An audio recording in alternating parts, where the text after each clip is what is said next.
Hello friends, welcome to my channel Aswathi's dream with Nidhi. ഇന്ന് ഞാൻ എൻ്റെ കയ്യിലിരിക്കുന്ന പ്ലാന്റ് കണ്ടപ്പോൾ നിങ്ങൾക്ക് മനസ്സിലായിട്ടുണ്ടാവും ഇന്ന് എന്തായിരിക്കും വീഡിയോ എന്ന്. ഇന്ന് ഞാൻ നിങ്ങളുടെ മുന്നിലേക്ക് വന്നിരിക്കുന്ന ഇൻഡോർ പ്ലാന്റ്സിൽ എന്താണ് ഏറ്റവും ഇമ്പോർട്ടൻ്റ് ആയിട്ടുള്ള ഇൻഡോർ പ്ലാന്റ് തന്നെയാണ് നമ്മുടെ അഗ്ലോണിമ. അഗ്ലോണിമയുടെ കെയറിനെ കുറിച്ചും അതിൻ്റെ പ്രൊപ്പഗേഷൻ ഇതിനെക്കുറിച്ചൊക്കെ ഉള്ളൊരു വീഡിയോ ഞാൻ കുറച്ച് നാൾ മുന്നേ ഒരു നാല് മാസം മുന്നേ ചെയ്തിരുന്നു. അപ്പോൾ അതിൻ്റെ കുറച്ച് അപ്ഡേറ്റ്സും അതിൻ്റെ കുറച്ച് ഡീറ്റെയിൽസും ആയിട്ടും പിന്നെ എൻ്റെ കളക്ഷനെയൊക്കെ കുറിച്ച് നിങ്ങളെ കാണിക്കാനായിട്ടാണ് നിങ്ങളുടെ മുന്നിലേക്ക് വന്നിരിക്കുന്നത്. അപ്പോൾ നമുക്ക് നമ്മുടെ വീഡിയോയിലേക്ക് പോകാം. അപ്പോൾ ഫ്രണ്ട്സ്, ഞാൻ എൻ്റെ അഗ്ലോണിമ കളക്ഷൻസൊക്കെ നിങ്ങളെ ഒന്ന് കാണിച്ചു തരാവേ. ഈ അഗ്ലോണിമ കളക്ഷൻസ് വളരെ ചെറിയൊരു കളക്ഷനാണ് എൻ്റെ കയ്യിലുള്ളത്. പക്ഷേ എൻ്റെ പ്ലാന്റ്സുകളെല്ലാം വളരെ ഹെൽത്തി ആയിട്ടാണ് ഇരിക്കുന്നത്, നിങ്ങൾക്ക് കാണാൻ സാധിക്കും. ഞാൻ ഇവയ്ക്ക് കൊടുക്കുന്ന ട്രീറ്റ് എന്താണെന്നും ഏത് ഫെർട്ടിലൈസറാണ് ഉപയോഗിക്കുന്നതെന്നും എന്തൊക്കെ വളങ്ങളാണ് ഉപയോഗിക്കുന്നതെന്നും എങ്ങനെയാണ് ഇവരെ പരിപാലിക്കുന്നതെന്നൊക്കെ നിങ്ങളടുത്ത് ഡീറ്റെയിൽ ആയിട്ട് പറഞ്ഞു തരാവേ. അപ്പോൾ ഫ്രണ്ട്സ്, എൻ്റെ അഗ്ലോണിമയുടെ കളക്ഷൻസ് ഓരോന്നായിട്ട് ഞാൻ നിങ്ങൾക്ക് പരിചയപ്പെടുത്തി തരാവുന്നതാണ്. ഇത് എൻ്റെ പേരെനിക്ക് അറിയത്തില്ല, എന്തായാലും സിൽവർ എന്നും പറഞ്ഞൊരു സ്റ്റാർട്ടിങ് ഇതിൻ്റെ അകത്ത് വരുന്നുണ്ട് പേരിൽ. വളരെ നല്ല ഹെൽത്തി ആയിട്ട് നിൽക്കുന്നൊരു പ്ലാന്റാണ്. ഇപ്പോൾ അത്യാവശ്യത്തിൽ പൊടിയൊക്കെ അടിച്ചിട്ടുണ്ട്. ഇതൊന്ന് തുടച്ചൊക്കെ കൊടുക്കുകയാണെങ്കിൽ വളരെ ഭംഗിയായിട്ടിരിക്കും. ഞാനിപ്പോൾ ഇതോട് സിറ്റ് ഔട്ടിലാണ് വെച്ചിരിക്കുന്നത്. വണ്ടികളൊക്കെ പോകുമ്പോഴത്തേക്കുള്ള പൊടികളൊക്കെ അടിച്ചിട്ടായിരിക്കണം ഇങ്ങനെ ഇരിക്കുന്നത്. അപ്പോൾ നമുക്കിതിന് കൊടുക്കുന്ന പോട്ടിംഗ് മിക്സാണ് പ്രധാനം. നമ്മുടെ അഗ്ലോണിമ നടുമ്പോഴത്തേക്ക് അഗ്ലോണിമയ്ക്ക് നമ്മൾ ഭയങ്കരമായിട്ട് കെയറൊന്നും കൊടുക്കേണ്ട ആവശ്യമില്ല. പോട്ടിംഗ് മിക്സ് മാത്രം ഒന്ന് ശ്രദ്ധിച്ചാൽ മതി. നിങ്ങൾക്ക് കാണാൻ സാധിക്കും ഞാനിവിടെ ചെയ്തിരിക്കുന്നത് പോട്ടിംഗ് മിക്സ് എന്ന് വെച്ചാൽ നമ്മുടെ ഉമി വറുത്തതിലാണ് അഗ്ലോണിമ നട്ടിരിക്കുന്നത്. ഉമി വറുത്ത മണ്ണ് വളരെ ചെറിയൊരളവിൽ മാത്രമേ എടുത്തിട്ടുള്ളൂ. ഇതിൽ 50% ഉമി വറുത്തത് മീൻസ് ഉമി ഒരുപാട് കരിഞ്ഞു പോകേണ്ട, ചെറുതായിട്ട് കരിഞ്ഞ ഉമിയും ഇടയ്ക്കിടയ്ക്ക് നല്ല കണ്ടീഷനിലുള്ള ഉമിയായിട്ടും ഉമി വറുത്തിട്ട് അതിൻ്റെ അകത്ത് കുറച്ച് മണലിട്ട് കൊടുക്കാം. പിന്നീട് ഒരു പെർമിക്കുലേറ്റ്, പെർലൈറ്റ്, കുറച്ച് ചാണകപ്പൊടി, കുറച്ച് സാഫ്, ഇത്രയും മാത്രമാണ് ഞാനിവിടെ പോട്ടിംഗ് മിക്സായിട്ട് എടുത്തിട്ടുള്ളത്. ഇത്രയും എടുത്തിട്ട് ഇതിൻ്റെ അകത്തോട്ട് ഇതുണ്ടോ ഈ ഗ്രാന്യൂൾസ്, കുഞ്ഞിത് ബാസാക്കോട്ടെന്ന് പറയും. ഇത് ഓൺലൈനായിട്ടൊക്കെ മേടിക്കാൻ കിട്ടുന്നൊരു സംഭവമാണ്. ഇത് ഒരു 7-8 തരി ഇവിടെ ഇല്ല, കാണാം, മനസ്സിലാവും. ഇതിൻ്റെ പേര് ബാസാക്കോട്ടെന്ന് പറയും. ഓൺലൈനായിട്ട് മേടിക്കുന്നതാണ്. ഇതിപ്പം ഇത് വളരെ ചെറിയ, വളരെ ഒത്തിരി സമയം കൊണ്ട് ഇതിൻ്റെ അകത്തോട്ട് മിക്സ് ആവത്തുള്ളൂ. ഇതിപ്പം ഞാനൊരു 6-7 തരി മാത്രമാണ് ഒരു സ്പോട്ടിലിടുന്നത്. ആ ബാസാക്കോട്ടും കൂടെ ഒന്ന് മിക്സ് ചെയ്തിട്ട് നമ്മൾ പ്ലാന്റ് നടുകയാണെങ്കിൽ എത്ര വർഷം വേണമെങ്കിലും ഈ പ്ലാന്റ് വളരെ ഹെൽത്തി ആയിട്ട് നിൽക്കുന്നതാണ്. പിന്നെ നമ്മൾ ശ്രദ്ധിക്കേണ്ട മറ്റൊരു കാര്യം എന്ന് വെച്ചാൽ ഓവറായിട്ട് വാട്ടറിങ് ചെയ്യരുത്, ആവശ്യത്തിന് മാത്രം. നമ്മളിങ്ങനെ ഇപ്പോൾ എൻ്റെ ഈ പോട്ട് ഡ്രൈ ആയിട്ട് നിൽക്കുകയാണ്. അപ്പോൾ നമ്മൾ ഈ വിരലൊന്ന് താഴ്ത്തി നോക്കണം. താഴ്ത്തി നോക്കുമ്പോഴത്തേക്ക് താഴ്ന്നു പോകുന്നില്ല. നമ്മുടെ ഒരു വിരൽ താഴ്ത്തി നോക്കുമ്പോൾ താഴ്ന്നു പോകുന്നില്ലെങ്കിൽ അത് വാട്ടറിങ്ങിൻ്റെ സമയമായെന്ന് മനസ്സിലാക്കണം. ജസ്റ്റ് ഒന്ന് വാട്ടർ ചെയ്ത് കൊടുത്താൽ മതി. ഒരാഴ്ചയിൽ ഒരിക്കൽ മാത്രം ഒന്ന് വാട്ടർ ചെയ്ത് കൊടുത്താൽ മതി. പിന്നെ ഞാൻ വേറൊരു കാര്യം ചെയ്യുന്ന വെച്ചാൽ നല്ല മഴയുള്ള ദിവസങ്ങളിൽ വല്ലപ്പോഴും കൂടി ഒരു മാസത്തിലൊക്കെ ഒരു തവണ കുറച്ച് നേരം മഴയൊക്കെ ഒന്ന് കൊള്ളിക്കും. എന്നിട്ട് ഉടനെ അങ്ങെടുത്ത് മാറ്റി വയ്ക്കുന്നതാണ്. അപ്പം ഇതൊക്കെയാണ് നമുക്ക് ഇതിൽ ചെയ്യാൻ പറ്റുന്നൊരു അഗ്ലോണിമയ്ക്ക് ചെയ്യാൻ പറ്റുന്നൊരു കെയർ എന്ന് പറയുന്നത്. ഇതിപ്പം നിങ്ങൾക്ക് കാണാൻ സാധിക്കും. ഞാൻ ഇതിൻ്റെയൊക്കെ നടുന്നതിൻ്റെ പോട്ട് ചെയ്യുന്നതിൻ്റെ ഒരു വീഡിയോ ഒരു 3-4 മാസം മുന്നേ ഇട്ടിട്ടുണ്ടായിരുന്നു. അതിൽ വളരെ ചെറിയ ഒരു സീഡ്ലിങ്ങാണ് ഞാൻ ഇതിലോട്ട് നടുന്നത്. പക്ഷേ ഇതിപ്പം വളരെ ബുഷിയായിട്ട് നിൽക്കുന്നു. പക്ഷേ നമ്മൾ ഇതിൻ്റെ അകത്ത് വേണമെങ്കിൽ നമുക്ക് ക്ലേ ബാഗ്സ് ഇട്ട് കൊടുക്കാം. ക്ലേ ബാഗ്സ് ഇട്ട് കൊടുക്കുമ്പോഴത്തേക്ക് നമ്മളിപ്പോൾ ഓവറായിട്ട് വാട്ടറിങ് ചെയ്തിട്ടുണ്ടെങ്കിൽ കുറേയൊക്കെ ഇത് അബ്സോർബ് ചെയ്യും, ക്ലേ ബാഗ്സ് അബ്സോർബ് ചെയ്യും. നമ്മുടെ പ്ലാന്റിൻ്റെ ഒരു ഹ്യൂമിഡിറ്റി ഇതിൻ്റെ അകത്ത് ബാലൻസ് ചെയ്യാനായിട്ടൊക്കെ അത് സാധിക്കുന്നതാണ്. അപ്പോൾ ഇതെൻ്റെ രണ്ടാമത്തെ, ഇതിൻ്റെ എനിക്ക് തോന്നുന്ന പേര് അഗ്ലോണിമ വാലന്റൈൻ എന്ന് പറയുന്നൊരു വെറൈറ്റി ആണെന്നാണ് എനിക്ക് തോന്നുന്നത്. അഗ്ലോണിമ വാലന്റൈൻ ആണെന്നാണ് തോന്നുന്നത്. ബാക്കി വെറൈറ്റീസും കൂടെ കാണിക്കാവേ. ഈ ഒരു വെറൈറ്റി പറയുന്നത് പിങ്ക് കുങ്കുമം എന്നാണ്. വളരെ ഭംഗിയുള്ളത്, ചെറിയൊരു തൈയാണ്, ഭംഗിയുള്ളൊരു വെറൈറ്റിയാണ്. ഇത് വലുതാകുമ്പോഴത്തേക്ക് വളരെ ഭംഗിയുള്ളൊരു പ്ലാന്റ് ആയിരിക്കും. ഇത് വന്നിട്ട് പിങ്ക് ഡാൽമേഷൻ എന്ന് പറയുന്നൊരു പ്ലാന്റാണ്. ഇത് എൻ്റെ അഗ്ലോണിമ ട്രിക് കളറാണ്. ഇതൊക്കെ വളരെ ചെറിയ തൈകളായിരുന്നു ഞാൻ മേടിക്കുമ്പോഴത്തേക്ക്, സാപ്ലിങ്സ് ആയിട്ട് മേടിച്ചതാണ്. പക്ഷേ ഇതൊക്കെ ഇപ്പം വളരെ ഹെൽത്തി ആയിട്ട് വന്നിട്ടുണ്ടേ.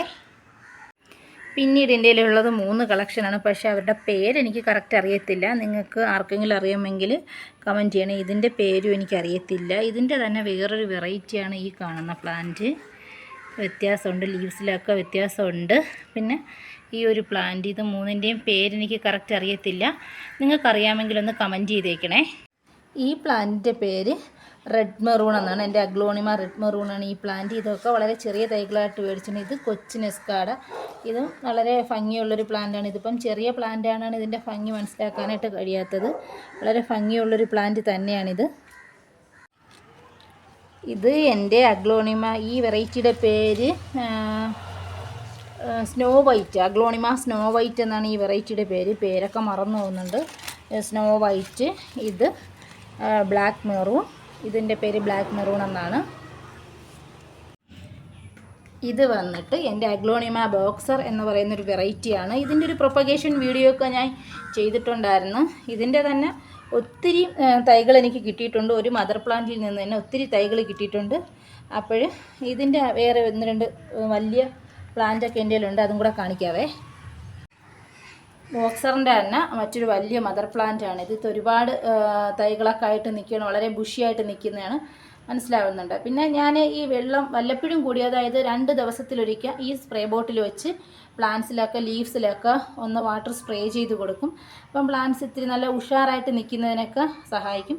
ഈ സ്പ്രെയർ വെച്ചിട്ട് വെള്ളം ഒഴിച്ചു കൊടുക്കുകയാണ് ചെയ്യുന്നത്. അല്ലാണ്ട് ഡെയിലി ഒന്നും നമ്മൾ വെള്ളം ഒഴിക്കേണ്ട. ഒരാഴ്ചയിൽ ഒരിക്കൽ അല്ലെങ്കിൽ 10 ദിവസം കൂടി മാത്രം ചുവട്ടിൽ വെള്ളം ഒഴിച്ചു കൊടുത്താൽ മതിയാവും. അപ്പോൾ ഇത് എൻ്റെ തൈറോയ്ഡാണ്. വളരെ ചെറിയൊരു പ്ലാന്റാണ്. ഇതും വളരെ കോസ്റ്റ്ലി ആയിട്ടുള്ളൊരു പ്ലാന്റാണ്. നല്ല ഭംഗിയുള്ള ലീവ്സൊക്കെയാണ്. ഇതിൻ്റെ തന്നെ വേറൊരു വെറൈറ്റിയാണ് ഇത്. ഇത് ചൈന റെഡ് എന്ന് പറയും. പക്ഷേ അത്ര ഭംഗിയുള്ളതല്ല. ആദ്യത്തെ നമ്മുടെ തൈറോയ്ഡിൻ്റെ അത്ര ഭംഗിയുള്ളതല്ല. എന്നാലും ഏകദേശമൊക്കെ അതിൻ്റെ ആ ഒരു വേരിയേഷനിലൊക്കെ ഉള്ളതാണ് ചൈന റെഡ്, തൈറോയ്ഡ്. ഈ പ്ലാന്റ് വന്നിട്ട് അഗ്ലോണിമ ഫയർ റെഡ്. ഇത്തിരി കോസ്റ്റ്ലി ആയിട്ടുള്ളൊരു പ്ലാന്റാണ്. വളരെ നല്ല ഭംഗിയുള്ള ലീവ്സൊക്കെയാണ്. പക്ഷേങ്കിൽ നമ്മൾ അഗ്ലോണിമ പ്ലാന്റ്സിൻ്റെ ഒരു കാര്യം ശ്രദ്ധിക്കേണ്ടത്, പൂക്കൾ വന്നു കഴിഞ്ഞാൽ നമ്മളായിരിക്കും അത് ഭയങ്കര അതിന് ഹെൽത്തി ആണെന്ന് അങ്ങനെയൊന്നും ചിന്തിക്കേണ്ട. അതിന് അപ്പോഴേ നുള്ളി പിച്ചി കളയണം കേട്ടോ. നമ്മുടെ പ്ലാന്റിന് ദോഷമാണ് ഈ പൂക്കൾ വളർന്ന് നിൽക്കുന്നത്, ദോഷമാണ്. അപ്പം അതിങ്ങനെ പിച്ചി കളയണം. ഇത് എൻ്റെ മറ്റൊരു അഗ്ലോണിമ വെറൈറ്റിയാണ്. ഇതിനെ ജയ്പോങ് റെഡ് എന്നാണ് പറയുന്നത്. വളരെ കോസ്റ്റ്ലി ആയിട്ടുള്ളൊരു പ്ലാന്റാണ്. ഇത് വാങ്ങിക്കുന്ന സമയത്ത് ഒരു ചെടി മാത്രമേ ഉണ്ടായിരുന്നുള്ളൂ.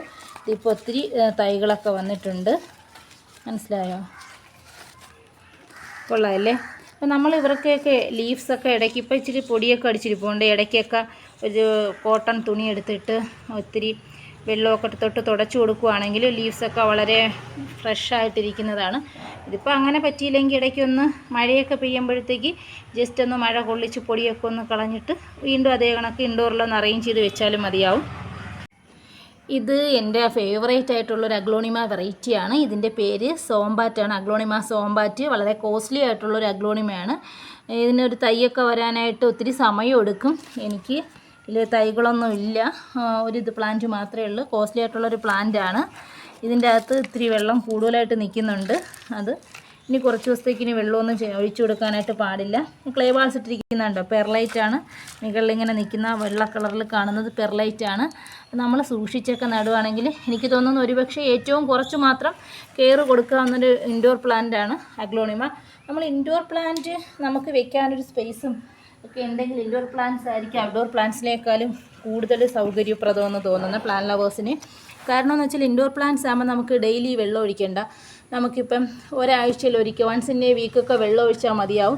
വളരെ ഹെൽത്തി ആയിട്ട് നിൽക്കുകയും ചെയ്യും. പിന്നെ നമുക്ക് ഓക്സിജൻ സപ്ലൈ ചെയ്യും. പിന്നെ എല്ലാറ്റിനും ഉപരി മഴ അങ്ങനത്തെ കീടശല്യങ്ങളൊന്നും ഇൻഡോർ പ്ലാന്റ്സിന്, മഴയായാലും മറ്റുള്ള കീടശല്യങ്ങൾ, കാലാവസ്ഥയിലുള്ള ചേഞ്ചസ്, ഇതൊന്നും ഇൻഡോർ പ്ലാന്റ്സിനെ ഔട്ട്ഡോർ പ്ലാന്റ്സിനെ പോലെ ബാധിക്കത്തില്ല. അപ്പം നമ്മൾ വിചാരിക്കുന്ന കണക്കൊരു കണ്ടീഷനിലോട്ട് നമുക്ക് അങ്ങോട്ടും ഇങ്ങോട്ടും മൂവ് ചെയ്ത് വയ്ക്കുന്നതിനും ഇപ്പം പക്ഷേങ്കിൽ ഇൻഡോർ പ്ലാന്റ്സ് എല്ലാം തന്നെ ഷെയ്ഡ് ലവിങ് പ്ലാന്റ്സ് ആണ്. Shade loving plants means sunlight direct ആയിട്ട് അവർക്ക് വേണ്ട, ഇൻഡയറക്റ്റ് ഉള്ള സൺലൈറ്റ് ഇൻഡോർ പ്ലാന്റ്സിന് എല്ലാത്തിനും വേണം താനും. ഞാനിവിടെ എൻ്റെ സിറ്റൗട്ടിലാണ് ഈ പ്ലാന്റ്സ് ഒക്കെ വെച്ചിരിക്കുന്നത്. അപ്പോൾ അത്യാവശ്യം നല്ല സൺലൈറ്റ് ഡയറക്റ്റ് അല്ലെങ്കിൽ ഇൻഡയറക്റ്റ് ആയിട്ട് കിട്ടുന്നുണ്ട്. പിന്നെ ഇടയ്ക്കിടയ്ക്ക് ഞാൻ പറഞ്ഞില്ലോ, മഴ പെയ്യുമ്പോഴത്തേക്കൊക്കെ ഒന്ന് പുറത്തെടുത്ത് വെച്ചൊരു 10 മിനിറ്റൊക്കെ മഴ നനയിക്കും. എന്നിട്ട് അകത്തോട്ടെടുത്ത് വയ്ക്കും. ഒരിച്ചിരി രസകരമായ കാര്യമാണെങ്കിൽ ഒരിച്ചിരി എഫേർട്ട് എടുക്കേണ്ട ഒരു കാര്യം എന്നോണം പറയാൻ. അപ്പോൾ ഇത് എൻ്റെ റെഡ് എമറാൾഡ് എന്ന് പറയുന്ന വെറൈറ്റിയാണ്. നോക്കി, ആകെ ഒരു തൈ മാത്രമാണ് ഞാൻ മേടിക്കുമ്പോഴുണ്ടായിരുന്നത്. ഇത് പെട്ടെന്ന് തൈകൾ ഉണ്ടാകുന്നൊരു വെറൈറ്റിയാണ്. ഒരു തൈ മാത്രം വെറും 300 രൂപയ്ക്കാണ് ഞാൻ വാങ്ങിയത്. ഇപ്പോൾ ഏകദേശം ഒരു 6-7 തൈകളായിട്ടുണ്ടാവും. നോക്കിയേ, വളരെ ഹെൽത്തി ആയിട്ട് നിൽക്കുന്ന കണ്ടില്ലേ. ഇതിപ്പോൾ ആർക്കും പ്രത്യേകിച്ച് പരിചയപ്പെടുത്തേണ്ട കാര്യമില്ല. മോസ്റ്റ് കോമൺ വെറൈറ്റിയാണ് റെഡ് ലിപ്സ്റ്റിക്ക്. നമ്മൾ ഒരു ട്രീറ്റ്മെൻറ്റും ഒരു കെയറും ഒന്നും കൊടുക്കാണ്ട് എവിടെ കൊണ്ട് നട്ടാലും മഴയത്തായാലും വെയിലത്തായാലും ഏതൊരു കാലാവസ്ഥയിലും പിടിച്ചു വരുന്ന ഒരു അഗ്ലോണിമ പ്ലാന്റാണ് റെഡ് ലിപ്സ്റ്റിക് എന്ന് പറയുന്നത്. അപ്പോൾ എൻ്റെ കയ്യിൽ ഏകദേശം 25ഓളം കളക്ഷൻസ് ഉണ്ട്. അഗ്ലോണിമ പ്ലാന്റ്സിൻ്റെ കളക്ഷൻസ് ഉണ്ട്. നിങ്ങളുടെ കയ്യിൽ ഇതിൽ കൂടുതലുണ്ടെങ്കിൽ ഒന്ന് കമൻറ്റ് ചെയ്തേക്കണേ. വീഡിയോ ഇഷ്ടപ്പെട്ടെങ്കിൽ ഒന്ന് കമൻറ്റ് ചെയ്തേക്കണേ, ലൈക്ക് ചെയ്യണേ, ചാനൽ സബ്സ്ക്രൈബ് ചെയ്യണം. ബെൽ ബട്ടൺ കൂടി ക്ലിക്ക് ചെയ്താൽ മാത്രമേ ഞാനിടുന്ന എല്ലാ വീഡിയോസും നിങ്ങൾക്ക് എത്തുകയുള്ളൂ. അപ്പോഴത്തേക്ക് എന്നെ ഒന്ന് സപ്പോർട്ട് ചെയ്യാനായിട്ട് എല്ലാവരും ഒന്ന് ശ്രദ്ധിക്കണേ. അപ്പോൾ അഗ്ലോണിമ പ്ലാന്റ്സിനെ കുറിച്ച് എൻ്റെ ഈ ഒരു വീഡിയോ നിങ്ങൾക്ക് എല്ലാവർക്കും ഫലപ്രദമായെന്ന് വിശ്വസിക്കുന്നു. മറ്റൊരു നല്ലൊരു വീഡിയോയുമായിട്ട് അടുത്ത ദിവസം നിങ്ങളുടെ മുന്നിലേക്ക് ഞാൻ വീണ്ടും വരുന്നതാണ്. അതുവരേക്കും എല്ലാവർക്കും bye. Have a nice day to all.